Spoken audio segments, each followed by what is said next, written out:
ایک زمانے سے ہمارے ہاں کی اسٹیبلشمنٹ ہوں یا بیوروکریسی ہو یا حکومتیں ہوں،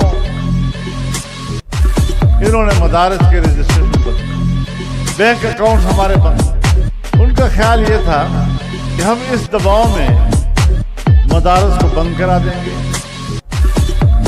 مدارس کے پاس آمدن نہیں ہوگی، طلباء کو کہاں سے کھلائیں گے، کہاں سے پلائیں گے۔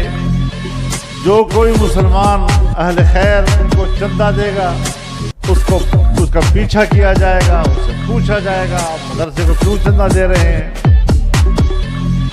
اور اس طرح پریشر کے اندر لوگ یہ مولوی صاحبان مدرسے والا کام کرتے۔ لیکن اس پورے دورانیے میں مدارس کی تعداد بھی بڑھتی گئی، مدارس کے اندر طلباء کی تعداد بھی بڑھتی گئی، اساتذہ کی تعداد بھی بڑھتی گئی، اور پہلے سے کہیں زیادہ پیسہ بھی آتا گیا۔ اور پہلے ہمارے بینک اکاؤنٹ ہوتے تھے، رجسٹریشن ہوتی تھی، ہم سرکار کو حساب بھی دیا کرتے تھے، اب حساب کتاب بھی نہیں۔ کیا نقصان کیا تم نے؟ مدرسہ بھی اس سے زیادہ پھلا پھولا، اس کی جان میں بھی ٹھیک ٹھاک جان آئی، مدرسہ پوری طرح پہلوان ہو گیا، اور تم سمجھ رہے تھے کہ بھوک کی وجہ سے نڈھال ہو جائیں گے۔ بھوک کی وجہ سے نڈھال نہیں، مولوی کے پیٹ پر فرشتوں نے ہاتھ پھیرا ہوا ہے، برکت کا ہاتھ پھیرا ہوا۔ ہمارے شیخ حضرت مولانا عبدالحق صاحب رحمہ اللہ، اللہ ان کی قبر پر کروڑوں رحمت نازل فرمائے، ہمارے شیخ تھے، ہمیں حدیث پڑھاتے تھے۔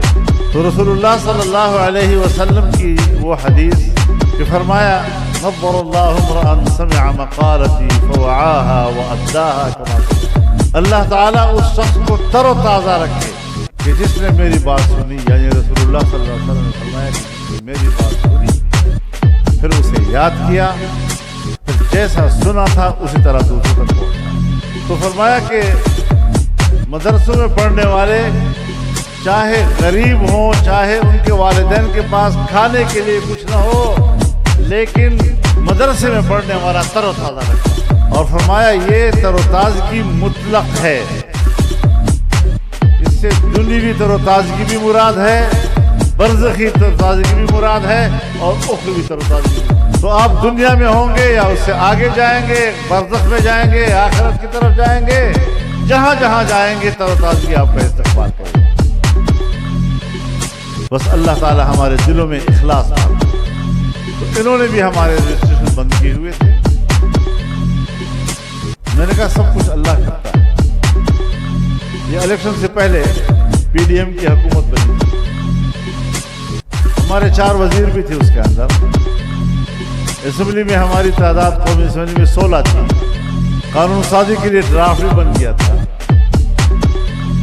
پھر اسمبلی میں پیش بھی ہو گیا، پیش ہونے کے باوجود پاس نہیں ہو سکا، این وقت پر مشکلات پیش ہوئی۔ مجھے کہا کہ جی بس اب جتنا ہو جائے بس اسی پہ گزارا کر لیں۔ میں نے کہا سوال ہی پیدا نہیں ہوتا، کوئی قانون سازی کی ضرورت نہیں، چھوڑ دو، نہیں رہو۔ اللہ تعالیٰ وقت لائے گا، ہماری جدوجہد جاری رہے گی۔